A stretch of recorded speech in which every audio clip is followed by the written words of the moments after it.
The number itself is the problem. Not because it is wrong, it is precisely right, confirmed by every official record the NBA maintains, and by every person who was in the building that night, and by the television broadcast that exists as permanent evidence of what occurred. The problem with the number is that it arrives before the story, and it arrives so large that it fills the available space of understanding and leaves people thinking they know what happened, when what they know is only the result, only the final digit on a scoreboard that was the last frame of something that began long before tip-off and that contained, in its unfolding, a series of moments and decisions and competitive developments that the number, standing alone, does not explain and cannot explain, because numbers describe outcomes. And what happened on January 22, 2006 at the Staples Center against the Toronto Raptors was not primarily about an outcome. It was about a process. It was about what happens when a specific kind of mind encounters a specific kind of resistance and decides, with the totality that only certain competitors in the history of any sport have ever been capable of, that the resistance is not a limitation but an invitation. The Lakers were not a good team in January 2006. This is important context, and it is the context that the number tends to erase, because large numbers carry their own narrative gravity, and the narrative of 81 points pulls everything around it into the shape of triumph, of a great team doing great things on an important night. The Lakers were 14-27 at the point in the season when this game occurred. They had lost 6 of their last 8 games. They were the kind of team that produces specific conversations in front offices and among coaching staffs, conversations about whether the collection of players currently occupying roster spots represents the right collection, about whether the pieces fit together in the ways that winning requires, about what the season means given where it currently stands relative to where the organization believes it should be. Phil Jackson was in his second stint coaching the team and was managing the specific professional challenge of coaching a roster that had talented individuals but lacked the collective coherence that championships require, and was doing so while being honest with himself about the gap between what was present and what was needed. Kobe Bryant was averaging 27 points a game through that stretch of the season, which was itself an extraordinary number produced by someone carrying an offense that could not consistently share the weight. But averages describe the central tendency of a distribution, and what they do not describe is the variance within the distribution, the nights that sit far from the center in either direction, the nights when the caring becomes something different from caring, becomes something more like what a river becomes when the banks that have been shaping it are no longer there, and the water finds its own level across a much wider and deeper landscape. January 22nd was going to be that night before Kobe Bryant knew it was going to be that night, before anyone knew, before the Raptors knew, before the building knew, before the number existed as anything other than potential energy waiting for the conditions that would convert it. The Toronto Raptors arrived in Los Angeles on a road trip that had already visited 2 other cities, and that had the particular quality of a road trip that long. The accumulated fatigue that professional athletes manage as a condition of their profession. But that affects the quality of the product in ways that coaches measure in the film room and players feel in the first 4 minutes of warm-ups. They were not a bad defensive team. This is something that gets lost in the retelling, that the team that surrendered 81 points to a single player was not a collection of players who had arrived in the league unable to defend. They had players who could guard, who understood defensive principles, who competed on that end of the floor with the professionalism that the league requires at its highest level. They were simply, on this particular night, encountering something that their preparation and their personnel and their coaching staff's considerable expertise were not built to contain. The game started the way games between teams of unequal records often start, with the better team on paper establishing early control, and the other team working to find the specific sources of disruption that might change the game's direction. The Raptors had a plan for Kobe that their coaching staff had constructed from film and from the collective knowledge of their defensive personnel, a plan that identified his tendencies, his preferred angles, the positions on the floor where he was most dangerous, the situations in which he was most likely to take over. It was a good plan.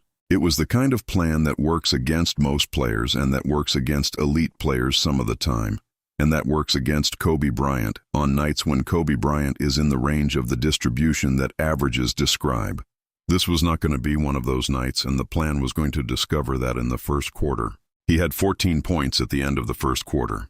Efficient and directional, each basket arrived with the quality of someone establishing vocabulary, learning in real time which parts of the defensive plan were sound and which parts had gaps that the plan's construction had not fully accounted for. The Raptors coaches were in the huddle at the end of the first quarter, making the adjustments that 14 points required, tightening the coverage in the areas that had been exploited, shifting the defensive positioning to close the angles that had been open.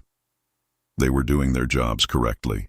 They were treating the first quarter as information and responding to the information with the professional competence that the situation required.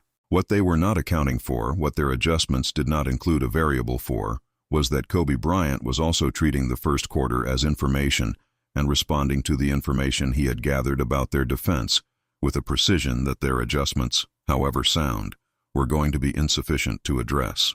The second quarter was the quarter where the game began to reveal what it was going to become, though at the time it was not yet visible as such, not labeled, not understood as the early stages of something that would end with a number that the basketball world would spend 20 years debating the adequate context for. Kobe had 17 points in the second quarter, 31 at halftime. The announcer in the building noted the halftime total with the enthusiasm that large halftime totals produce, and the crowd responded with the appreciation that Staples Center crowds extend to impressive first halves. But impressive first halves are not historically rare for Kobe Bryant, and the appreciation had the quality of noting something good rather than witnessing something singular. The singularity was not yet visible at halftime. It was accumulating in a process that would only be understood as singular in retrospect, which is usually how singular things work.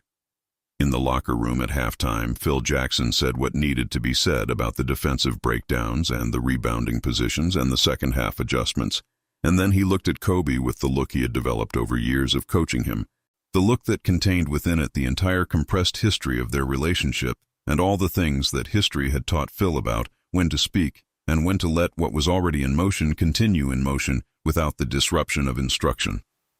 He said 2 sentences to Kobe directly. The 2 sentences were not recorded. Phil Jackson described them years later as the 2 least interesting sentences he said that evening, which is his way of saying they were technical and not narrative. Adjustments to positioning rather than any awareness that he was at halftime of an historic performance. He did not know at halftime what the night was going to produce. Nobody did, including Kobe. This is the part of the story that the number makes difficult to believe, but that everyone present confirmed consistently across years of retrospective account. Kobe Bryant did not arrive at the Staples Center on January 22, 2006, with the intention of scoring 81 points. The intention at the beginning of the second half was to win a basketball game that the Lakers were currently leading by a margin that was not comfortable, against a Raptors team that had the capability to make the second half uncomfortable if the Lakers did not maintain the competitive focus that winning teams maintain. The intention was to continue doing what the first half had produced, which was efficient, directional offense that exploited what the defense was providing. The number was the result of the defense continuing to provide more than it understood it was providing, and of Kobe continuing to exploit what was provided with a thoroughness that left nothing unexploited and that accumulated, possession by possession, into something that no single possession had announced. The third quarter was where the process became visible to the people in the building who were paying the closest attention, though visible is not quite the right word. Felt is closer, the way you feel a change in atmospheric pressure before you can articulate what has shifted.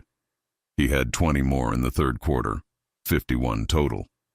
51 points with 12 minutes of basketball remaining, and a team across the court that was in the process of understanding that the game they were playing had become something different from the game they had prepared for. Not because the preparation was wrong, but because the preparation had been designed for a player operating within the range that preparation can account for, and the player they were currently guarding had exited that range somewhere in the second quarter and had not indicated any intention of returning to it. The Raptors made adjustments in the third quarter. They made adjustments in the way that teams make adjustments when the situation has moved beyond the original plan, going to the second layer of defensive response, The contingency options that coaching staffs prepare for situations where the primary plan has been compromised. They doubled, they trapped. They switched assignments to put their best available defender, and then their second best available defender, and then combinations that the pre-game plan had not specifically identified, because pre-game plans do not typically account for the possibility that a single offensive player will require the resources that multiple defensive combinations were unable to contain. Each adjustment was addressed. Not immediately, not in the obvious way that allows a defense to course correct before the damage accumulates, but addressed with the patience of someone who understands that adjustments create openings and that openings, found with sufficient precision at sufficient speed, are indistinguishable from the original plan for the person defending the result. There is a quality that elite performance reaches when it has been sustained long enough at high enough intensity that it begins to operate outside the normal relationship between effort and output. Athletes describe this state in terms that are remarkably consistent across sports and eras and the specific physical vocabulary of individual disciplines. A feeling of the game slowing, of decisions arriving before they are consciously made, of the body executing what the mind has already completed before the execution begins. Kobe Bryant was in that state by the fourth quarter.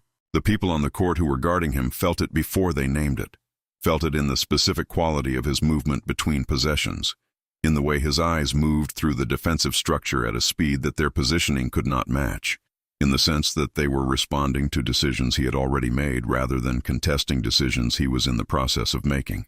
The Raptors coaching staff felt it from the sideline in the way that coaches feel things that are happening faster than adjustments can address, with the professional clarity of people who understand the game completely and who are watching someone play it at a level that their complete understanding has not previously encountered. He had 22 points in the fourth quarter. The building had understood for the last 6 minutes of the third what was potentially within reach, and had been carrying that understanding into the fourth with the accumulating tension of a crowd that is watching something approach that it cannot fully believe is approaching until the moment it arrives. The Raptors made a run in the middle of the fourth, which they were obligated by professionalism to do, which they executed with the full competitive commitment of a team that was not going to reduce what was happening to a passive experience. The run cut the lead. The crowd shifted. And Kobe responded to the run the way he responded to resistance throughout his career, with the specific intensification that pressure produced in him, the addition of precision rather than force, the narrowing of focus that made him more dangerous as the stakes increased rather than less, which is the quality that separates the players whose numbers are impressive from the players whose games are transformative. With 4 minutes remaining, he had 73 points, and the building was doing what buildings do when they are in the presence of something that will be discussed long after the night is over. Making the kind of noise that is not simply loud but is weighted, is conscious of itself, is the sound of people who understand they are witnesses and are fulfilling the obligation of witnessing by being completely present. The final 8 points came the way the previous 73 had come, not in the dramatic compression of a player sprinting toward a number they are aware of approaching, but with the same quality that the first basket of the game had, selected, precise, the result of reading what the defense was providing and taking it with the thoroughness of someone who does not leave available things untaken. The final buzzer confirmed the final number, and the building produced the sound it produced, and Kobe Bryant walked off the court with the expression he wore after games where the performance had been what it needed to be, focused and without the quality of someone processing magnitude. Because magnitude in the moment it exists is not experienced as magnitude. It is experienced as one decision followed by another, each one made with the best available information, at the best available speed, with the best available precision, and the accumulation of those decisions producing, across 42 minutes of basketball against a team that competed throughout with full professional commitment, 81 points. Phil Jackson said to the team afterward what coaches say after performances like that one. The things about the collective effort and the defensive execution and the things that needed to be better. Then he stopped and looked at Kobe for a moment and said one additional sentence that an assistant coach present in the locker room repeated years later in a documentary about the 2005-2006 Lakers season. He said, "I have coached basketball for 30 years, and I want everyone in this room to understand what they were present for tonight." Then he was done, and the locker room continued with the business of processing a win, and the number was released to the world outside the building.